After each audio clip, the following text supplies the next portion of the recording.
Pourquoi vous cherchez à rencontrer le chef de l'État? Hein? Pourquoi vous cherchez à rencontrer le président? Non, pour que le message, c'est pour l'État. Le message, c'est pour la nation, mais c'est pour aussi le président de la République. Oui, pour le 1er décembre, c'est là qu'on on était déjà là avec l'élection. C'est là le 1er décembre, là que je sais que M. Mboulé va gagner l'élection. Mais pourquoi qu'il va gagner? Il a une mission, il y a quelque chose que Dieu l'a confié. C'est la même nuit du 1er que j'ai vu ça. Dans votre rêve, je comprends, Dieu vous a montré que le chef de l'État sera Embalo. Oui, oui. Parce qu'il a choisi, c'est juste il est choisi, pour une mission bien déterminée. Il a connecté avec le monde pour cette émission. C'est lui qui va faire l'appel pour les réconciliations. C'est moi qui va parler, c'est moi qui ai la feuille de route. Mais c'est lui qui va rassembler les chefs d'État. Ça, je l'ai vu en premier. Là, quand j'arrivais au palais, j'ai parlé avec les gars à fin d'après-midi, vers 19h. Il m'a dit, demain, je vais voir ce que je peux faire. Demain, quand je vais s'habiller pour sortir, madame me dit, non, aujourd'hui, tu ne vas pas sortir. J'ai dit non. Parce qu'elle a peur. Elle a peur. Mais ça faisait combien de jours que je sortais, elle m'a rien dit. Mais les jours là, c'est comment Dieu travaille. Il a provoqué, c'est le premier jour que ma femme m'a suivi par force. Depuis qu'on se connaît plus de 20 ans. Il m'a dit, non, tu ne vas pas sortir. Non, je vais sortir. J'ai dit, madame, je sais que vous avez peur. Mais Dieu, quand il me préparait en France, j'étais seul. Moi, je sais c'est quoi qui est en train de passer. En France, ta femme n'était pas là-bas. Il n'y a personne. J'étais seul. C'est quoi ça, quand je n'avais pas demandé, j'ai demandé à bon Dieu, il m'a confirmé. Si j'étais dehors, je vais disparu l'information, je ne vais pas concentrer. Mais il m'a mené dans une endroit une cellule fermée en prison. Moi, je suis là. Où tu es seul avec lui. Avec Dieu, mais je sais que moi, je suis porteur un message qui va changer le monde. Même les gens qui me jugeaient, c'est moi qui va stabiliser leur situation. Moi, j'avais pitié pour eux. Pour une société perdue. La France est un pays perdu. Quand tu vas regarder une société, regarde les jeunesses. Les jeunesses françaises ne savent même pas exprimer. Quand ils vont commencer bonjour, c'est l'insulte, si tu ne connais pas. Mais je trouve ça triste. Il n'y a pas d'éducation. La civilisation est un problème. Non, il n'y a pas de principe, il n'y a pas de moralité. Ils vivent pire que les sauvages. C'est ça que j'ai vécu. Moi, je connais par cœur. Là, j'ai dit, bon Dieu, comment moi qui va régler tout ça, moi je suis enfermé dans une petite cellule. J'arrive à maîtriser. Il y a fois comme mon cœur voulait sortir par la bouche, tellement la force. J'essaie de maîtriser ça jusqu'à ce que j'ai compris mon mission. J'ai dit, madame, non. Là, elle a dit, non, on ne va pas sortir. Moi, quand j'ai habillé, il a pris la douche aussi, il voulait se dire, il faut s'habiller bien. J'ai parlé avec quelqu'un hier, peut-être aujourd'hui, il va me trouver un rendez-vous au palais. Il m'a dit, non, tu ne vas pas aller là-bas. J'ai dit, non, je ne vais pas par force. Mais s'il m'appelle, je vais aller là-bas. C'est là, il a habillé, on a sorti. Comme il parlait beaucoup, j'ai amené chez son parent, le papa de mariage. J'ai dit, ah, madame, il faut que vous parlez avec elle. Il ne faut pas qu'il contredise quelque chose. C'est un truc très, très sérieux. Là-bas, on a prié, on est parti, on avait un petit restaurant en ville. On descend juste de la voiture, le téléphone est sonné au palais. Le chef de cabinet m'a dit, non, première dame, il dit, tu peux venir. C'est là on est parti, on est arrivé, on est entré dans son bureau. On était 5. 5. Vous pouvez citer les 5 personnes avec qui vous étiez? Il y avait moi, ma femme, il y avait première dame, il y avait Keba, il y avait Fefe. Fefe, c'est lui qui m'a appelé. C'est le chef de cabinet? Oui, chef de cabinet. Keba, bon, peut-être il est accessoire, il était là. Là, quand on a raté, j'ai dit, première dame, il faut voir si vous enquêtez. Si c'est Marie Sissoko Mbalé, il va gagner l'élection. Et comment est-ce qu'elle a réagi quand vous l'avez annoncé que Cheikh Omar Malo va gagner? Il est resté comme ça, il regarde, j'ai dit non, pour que Dieu l'a choisi Guinée-Bissau. Il y a une rencontre qui va être faite ici. Mais avant ça, il y a un truc qui va arriver au monde. Le monde va s'arrêter, ça ne va même pas voir de vol. Ça, on parlait déjà de pandémie. Je n'ai pas dit le nom de pandémie. Mais j'ai dit un truc qui va arriver au monde, le monde va s'arrêter. C'est après ça, ça va organiser cette rencontre. Cette rencontre, tous les chefs d'État, tous les rois vont venir en Guinée le même jour. Le monde va se pardonner pour commencer une nouvelle ère. C'est ça l'émission que Dieu a confiée à Mbala. C'est lui qui va rassembler les chefs d'État. Fin de cette audience, première dame va essayer de dire au revoir avec ma femme, il s'est mis à pleurer. Bon, quelqu'un qui partait pour me surveiller, quand Dieu travaillait là-bas, c'est elle qui s'est mis à pleurer. C'est une femme, il faut la comprendre, les femmes, elles ont un cœur très faible. Elle a peur de toi. C'était la puissance. Elle a peur de toi, désormais, elle ne te reconnaît pas, elle ne reconnaît plus son homme. Mais En ce moment, déjà, ce n'est pas déjà ça. Il a senti les puissances des paroles. Ils s'étaient touchés les deux. Ils pleuraient. Jusqu'à ce qu'ils n'arrivent pas à séparer. Il y a Keba qui est rentré au milieu d'eux, il a séparé les deux. Mais qu'est-ce que Dieu a fait le plus grand, pour moi, comme je considère, plus beau, plus clair, c'est en sortant de cette audience, on descend l'escalier, j'ai vu le groupe du parti de Mbalo. Mbalo, il était au milieu du groupe. J'ai dit, bon Dieu, non, ça c'est trop. Il n'y avait pas d'hasard. J'ai dit, mais tu m'as fait, j'ai amené un message pour quelqu'un au palais. Maintenant, tu as mis même personne au palais. Ça c'est trop. Là, j'ai dit, Dieu, ça dépasse tout. Là, je suis parti vers lui. J'ai dit, monsieur, je voulais te voir. On a quitté le groupe. Quand il vit ma femme venir, il m'a demandé, ta femme, tu es un poulard? J'ai dit, non, non. Il est resté dans un coin. Je lui ai posé une question. J'ai dit, monsieur, tu as dit, c'est toi le général du peuple. Il dit, oui, c'est moi. Moi, je lui ai dit, moi, depuis le 1er décembre 2019, moi, je suis le voix du peuple. Là, il m'a dit, prends mon contact. J'ai dit, t'inquiète pas, tu vas gagner l'élection. Mais un jour viendra, moi et toi, on va s'asseoir. Il m'a donné un numéro, c'est comme ça qu'on a séparé.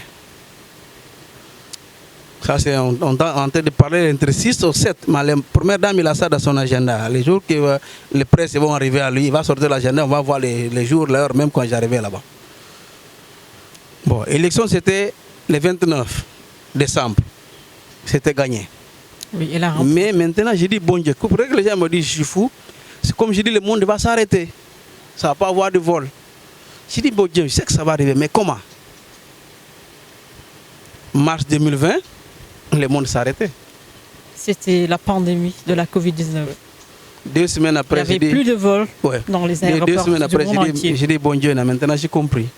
Ah, tu as permis d'arriver cet événement pour silencer le monde, entendre ta parole. Après, j'ai dit, donne-moi quoi qui va avec ça dans la Bible ici.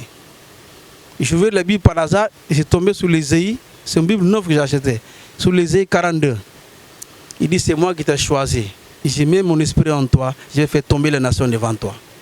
Ça, il m'a donné ça déjà en France. Oui, ça, c'était le moment où beaucoup de nations se sont tombées, en tout cas. On a vu de grandes nations, la France, les États-Unis, de grands pays qui sont tombés. Et l'Afrique a montré sa résistance face vraiment à l'Occident. Donc, aujourd'hui, vous êtes à Dakar, dans la voie prophétique. Depuis votre arrivée, quelle activité avez-vous eu à faire? Bon, déjà, je pense qu'il faut que je termine par rapport à la démarche du Guinée-Bissau. Allez-y, vous pouvez terminer comme je parlais au président, un jour... L'humanité tout entière comprend. Oui. J'ai dit un jour, moi et toi, on va s'asseoir. De 2020, depuis qu'il a gagné l'élection, j'ai fait les démarches pour le voir. J'ai utilisé les courriers. Il ne vous a pas appelé? Non, j'ai fait rencontrer les gens, les ministres, les procureurs, les généraux, les chefs de cabinet, les conseillers. Mais j'ai dit, celle qui est confiante, il peut le faire. Si tu n'es pas confiant, tu vas rester dans la liste des témoins. Il y a des listes ici, il y a plus de 50 personnalités, même ex-président. En 2022, j'ai parti vous voir dans son village. Il a pris mon numéro, il dit, c'est moi qui vais te chercher. Il ne m'a jamais appelé. L'ex-président, oui, vous l'avez rencontré dans son village? J'ai rencontré après. Il avait entendu mon message avec sa femme. Mais le 23 décembre, il y a le même chef de cabinet. Il m'a fait amener au palais, mais j'étais en short, j'ai parti couper les cheveux. Il m'a dit, le président, il voulait te voir. J'ai dit, mais il ne m'a pas prévenu. Moi, je venais en ville pour couper les cheveux. Mais comme les Guinéens sont négligents, il m'a pris, il m'a amené comme ça. Il est arrivé, je ne peux pas descendre de la voiture au palais avec les shorts. Il est parti dire au président. Il n'y avait pas derrière un shopping où vous pouvez vous changer vite, vite. Mais il n'a pas donné le temps pour ça.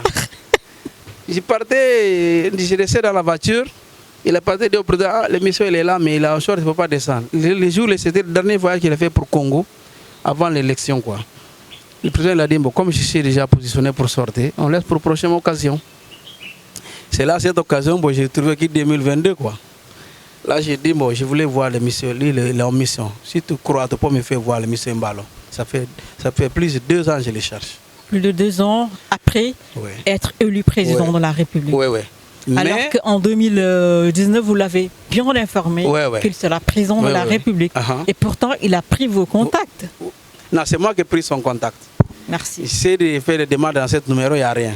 Oui, parce qu'il va changer de coordonnées, il est devenu chef d'État. Là, je fais les démarches, mais regarde comment Dieu travaille, il dit qu'il ouvre les portes où il n'y a pas de porte.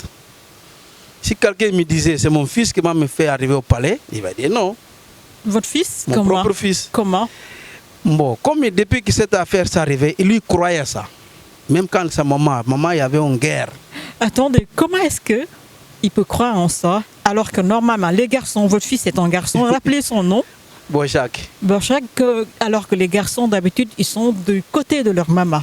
Comment est-ce que vous vous êtes entendu avec votre fils? Lui, il était toujours à côté de moi, parce que même il y avait, madame, il avait mal orienté pour les pasteurs, pour les autres gens. Il était perdu le sens même. Même il y a fois, c'est arrivé de Soukoudi qui va partir de la maison, il lève les bancs. Bon, c'était une guerre spirituelle, mais il savait. Il faisait du tout jusqu'à un an après, quand il a demandé Dieu cela, il a compris mon mission. Mais avant, quand il écoutait les gens, il ne comprenait pas. T'as mon fils, depuis le premier jour, il a compris. Il dit, maman, laisse papa continuer. Depuis le commencement 2019. Qu'est-ce que Dieu a fait? Il a fait certaines démarches, il n'a rien dit à personne. Mais un jour, il est venu, le 25 mai 2023, le président est venu voir les chantiers vers chez nous, la route qu'il faisait là. C'est là qu'il a fait des signes comme ça. Le président a dit, les gars, laisse les gens, il a quelque chose à me dire. C'est comme ça que c'est passé. Le chef de l'État même a réagi comme ça devant ses gardes-corps. Oui. Quand il est arrivé, il entendait l'oreille. C'est ça l'image que vous voyez sur l'affiche. Oui, je l'ai vu souffler dans l'oreille du chef de l'État quand même. Hein? Il a dit, mon père, ça fait 3 ans, il te charge. Il a un message spirituel très important pour vous. Ça passait 2 semaines d'ici là. Personnellement, 9h matin, le 9 juin 2023, le matin, c'est le président qui m'a appelé. Ce n'est pas le protocole. Il vous a appelé directement sans protocole. C'est un protocole. Il m'a dit, tu parles avec monsieur le président. J'ai dit, je suis silence. Il dit, non, ton fils m'a parlé de vous. Je voulais te voir parler à 11h30. Il m'a donné rendez-vous à 11h30. C'était 9h. Là, j'étais chez un décès des parents de ma femme. On était ensemble. J'ai dit, madame, le président m'a appelé. Là, on a quitté. J'ai appelé mon fils à la maison. J'ai dit, bon, prépare-toi, on va aller au palais. C'est comme ça, on allait à la maison vite fait, on a préparé. Vous êtes parti au palais avec votre épouse, votre enfant. Oui. Et comment ça a été ce grand rendez-vous que vous attendez depuis presque 2 ans après, 3 ans après son élection à la présidence de la République? Bon, quand j'arrivais, j'ai dit, monsieur l'Excellence, Son Excellence, aujourd'hui, les jours que j'utilisais, ça arrivait. Aujourd'hui, tu vas savoir ton propre mission. Comment il a réagi face à ça? Bon, il était concentré en écouter. Donc, il croyait déjà en vous? Il croit. Il croit. Comment il a reçu les messages? Il a jamais douté? Non. Il croit, je le dis aujourd'hui, tu as pris le pouvoir que les gens t'ont confié. C'était le 27 février 2020. Aujourd'hui, tu vas prendre celle du ciel.